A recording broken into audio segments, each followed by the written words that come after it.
Now I am moving on to the third phase, that is having the frying pan with a small quantity of vegetable oil. You can use the sunflower oil, vegetable oil, or olive oil as well.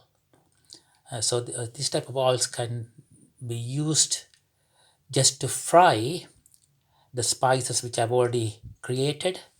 So let me start to add those. Now at the moment I'm waiting for the oil to get warmed up. Once it's warmed up, then I can use the all the shallots which I have produced before, and that can go into the frying pan.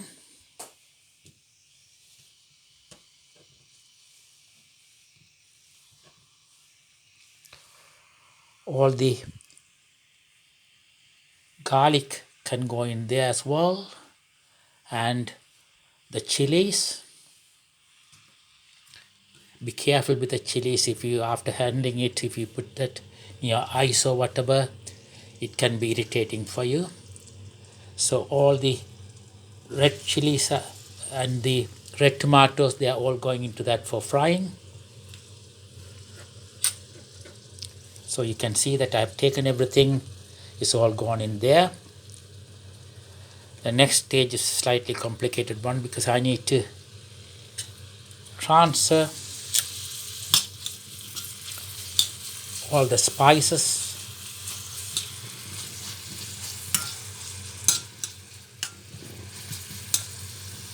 into the frying pan as well. So let me take the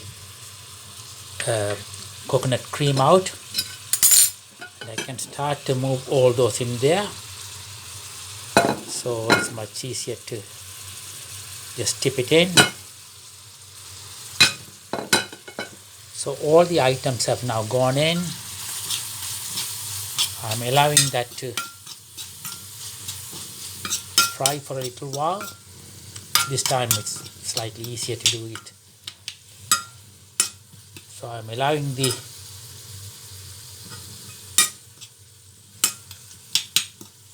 red tomatoes as well as the onions, garlic, and red chilies to get ready for our basil mash or the Pasali Masiyal.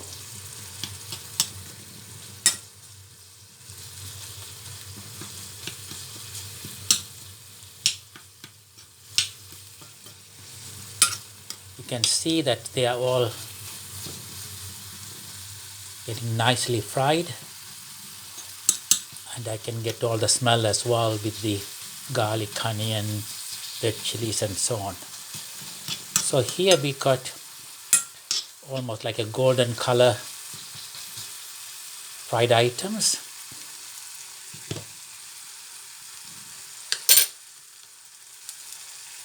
While that is frying, I'm going to look at the already cooked lentils. I want to remove, especially remove the bay leaves, as well as if you need to, you can remove the campermint leaf as well. The reason is that that will not become a mash in the, so I'm trying to make sure that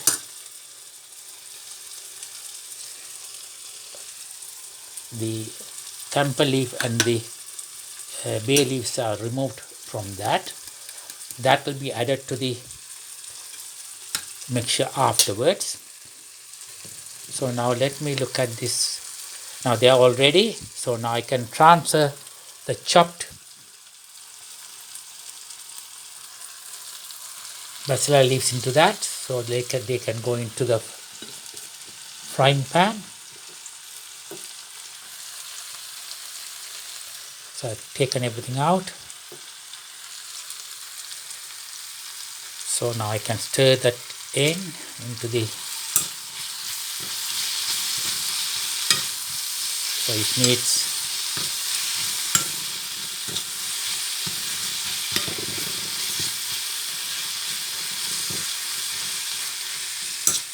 So it's coming along nicely. It is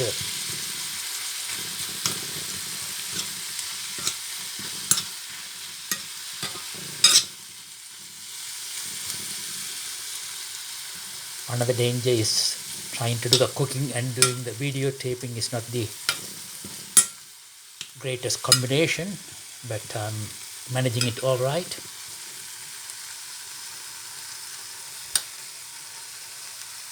Now they are all being cooked. So the next stage is to add the lentils into that.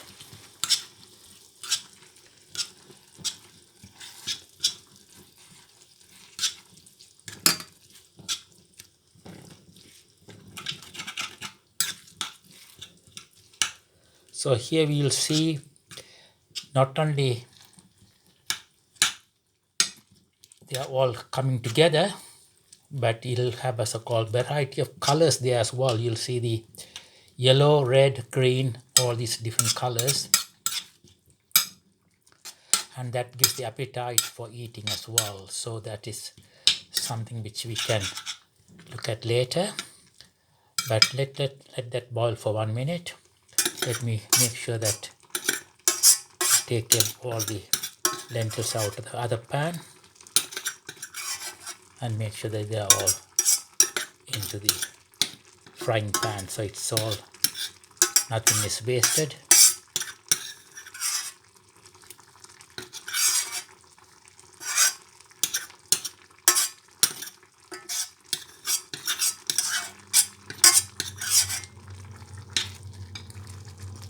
So we need to allow that to cook for about 5 minutes or so that they will become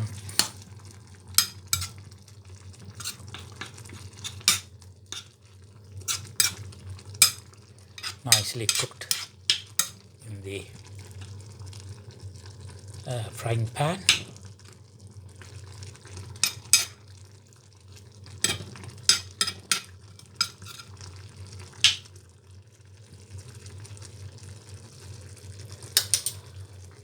Once they are ready, then I can add the coconut cream powder, and that won't take that long. So let me wait for a few minutes to make sure that the items are cooked. While doing that, let me also move towards the kitchen to search for the masher. Here I'm going to use the masher, which is the,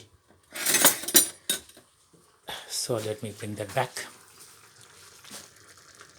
So that is a masher which I'll be using. So that is to make sure that they are all mashed together.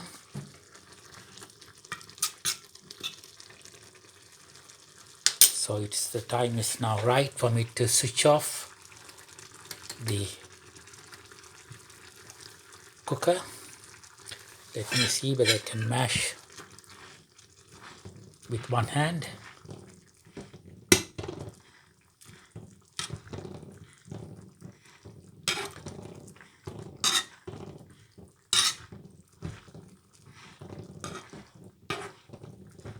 As you can see, they are all becoming as a good mashed dish.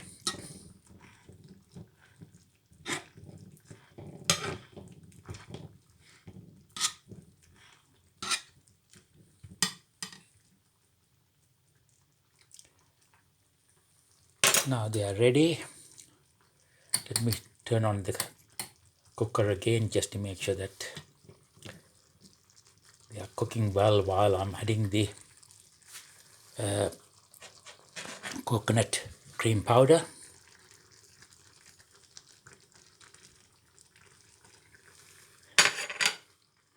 If you don't have coconut cream powder, don't worry, you can use normal cream as well.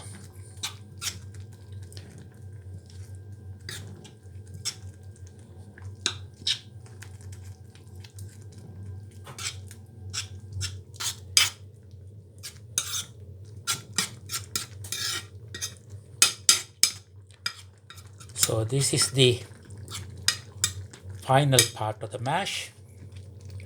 So let me stir it in.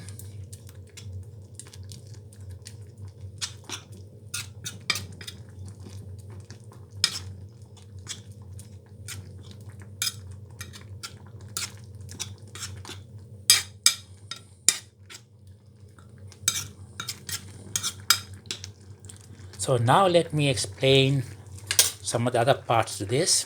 That is, most of the ingredients came from my garden. Lentils and spices came from outside.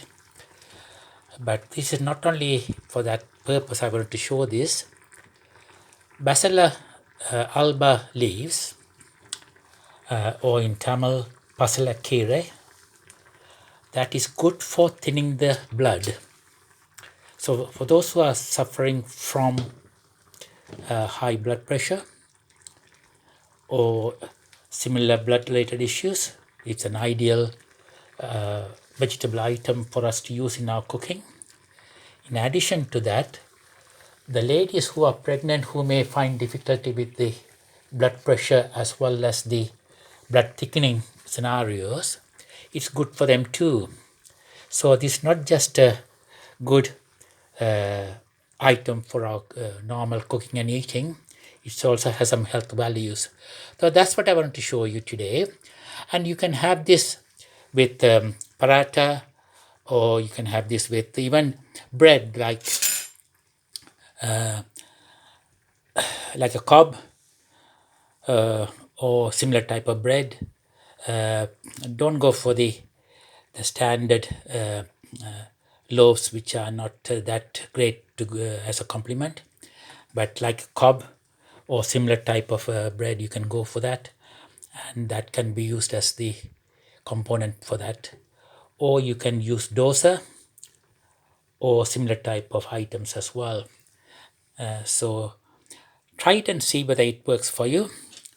I have taken about half an hour to get everything done from start to finish.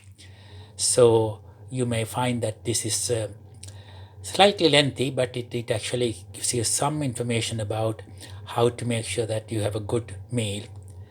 In addition to that, what I've cooked today, even though I tried my best to cook in a smaller portion, but this can be shared among 3 people. So if you have about 3 or 4 people in the family, 3 persons in the or 4 persons in the family, you can share it as well. It can be a starter or it can be as a main meal. So I hope you'll enjoy it. If you like it, let me know. If you hate it, you can let me know too. Thank you very much and goodbye.